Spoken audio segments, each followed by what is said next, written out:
प्यारे दर्शकों, आपका मेरा इस नई वीडियो में स्वागत है।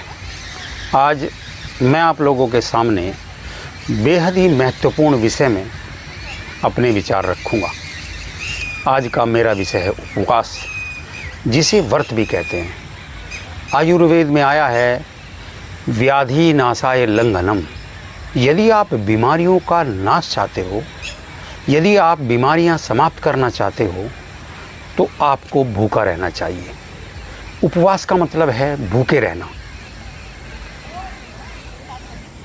शरीर के अंदर बहुत सारी बीमारियां केवल हमारे भूखे रहने से ठीक हो सकती है।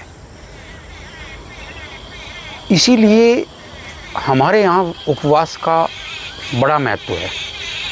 आपने देखा होगा अनेकों धर्मों में उपवास की बात की गई है, चाहे वो मुस्लिम धर्म है, ईसाई धर्म है, बौद्ध धर्म है, जैन धर्म है या हमारा हिंदू धर्म, सभी में उपवास को बेहद महत्व दिया गया है। वो इसीलिए कि उपवास करने से हमारी बहुत सारी समस्याएं, बहुत सारी बीमारियां ठीक हो जाती है।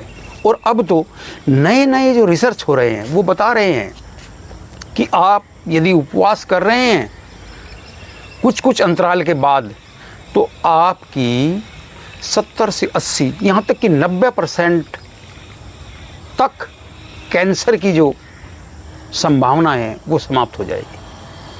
आखिर उपवास करता क्या है? देखो, जब हम लगातार भोजन करते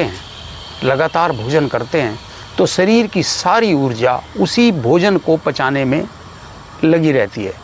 लेकिन यदि हम उपवास करते हैं, यदि हम एक दिन भूखा रहते हैं केवल जल पर, या केवल पानी और नींबू पर, या केवल नींबू पानी और शहद पर, या केवल हल्के फुल्के फल खाकर, तो इससे वो एनर्जी मेंटेनेंस मोड में आ जाती है। वो एनर्जी जो भोजन को पचाने के काम आ रही थी, वो एनर्जी हमारी जो तंतु है हमारे शरीर के अंदर, जो सेल्स है, उनकी मेंटेनेंस करने लगती है। और जो भी इकट्ठा हुआ पदार्थ, जो भी विजातीय तत्व है, जो भी टॉन्सिल्स हमारे शरीर में इकट्ठे हो गए हैं और जो आगे चलकर तरह तरह की बीमारियों के रूप में प्रकट होंगे, उन सब को शरीर से बाहर निकाल देती है।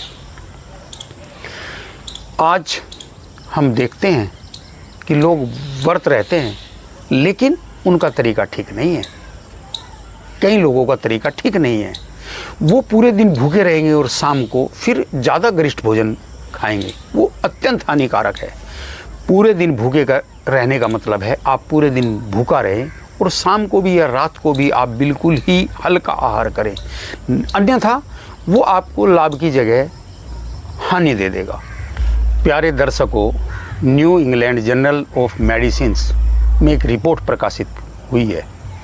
उन्होंने चूहों पर प्रयोग किए। उन्होंने चूहों के 2 समूह बनाए। एक को अलग जगह रख, एक समूह को एक तरफ रखा, दूसरे समूह को दूसरी तरफ रखा। पहले समूह को उन्होंने लगातार खाना देते रहे और दूसरा जो समूह था उन्हें खाना दिया गया, लेकिन एक अंतराल के बाद, 6-6 घंटे के बाद। तो परिणाम ये निकला कि जो जिन्हें 6-6 घंटे के अंतराल के बाद भोजन दिया गया, उनकी उम्र 14% से लगाकर 45% तक बढ़ गई। इसे वो इंटरमीडिएट फास्टिंग कहते हैं। यदि आप पूरे दिन उपवास नहीं कर सकते, तो आप कुछ अंतराल के बाद, 6 घंटे के बाद भोजन करें। आप लगातार न खाएं, आप समय बेसमय न खाएं। आप जब भी भोजन करें तो पहला भोजन उससे 6 घंटे पहले किया गया हो। ये भी हमारे शरीर पर सकारात्मक परिणाम डालता है। सर्वेषां रोगानां निदानम कुपितम मलः, अर्थात समस्त रोगों के निदान का जो सबसे सही तरीका है वो है जो हमारे अंदर कुपित मल है, जो हमारे आंतों में चिपका हुआ मल है, जो हमारी आंतों में मल इकट्ठा हो गया है, उसको बाहर निकालना। उपवास से ये भी लाभ होता है कि हमारा जो कुपित मल है जो अपच मल है, जो अपच भोजन है, वो सब उपवास करने से और उपवास वाले दिन पानी, लगातार पानी पीने से या नींबू पानी पीने से धीरे धीरे वो हमारी आंतों से बाहर निकल जाता है और हमारी आंतें फिर से शुद्ध हो जाती है। एक और लाभ है, जब हम उपवास करते हैं तो निश्चित रूप से हमारे काम, क्रोध, लोभ, मोह, अहंकार शांत रहते हैं। इस वजह से हम अपने शरीर के, उपवास का मतलब भी है, उप माने पास, उप माने पास में और वास माने निवास करना, अर्थात हम अपने पास में निवास करते हैं, हम अपने शरीर के, अपनी आत्मा के पास रहते हैं, हम परमपिता परमेश्वर के पास रहते हैं। तो उपवास करने से हमारे काम, क्रोध, लोभ, मोह भी शांत हो जाते हैं।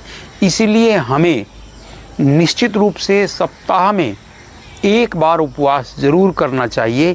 इससे हम बहुत सारी बीमारियों से बच जाएंगे और बहुत सारी बीमारियां हमारी ठीक हो जाएंगी। इन्हीं शब्दों के साथ मैं अपनी वाणी को विराम देता हूँ। ओम।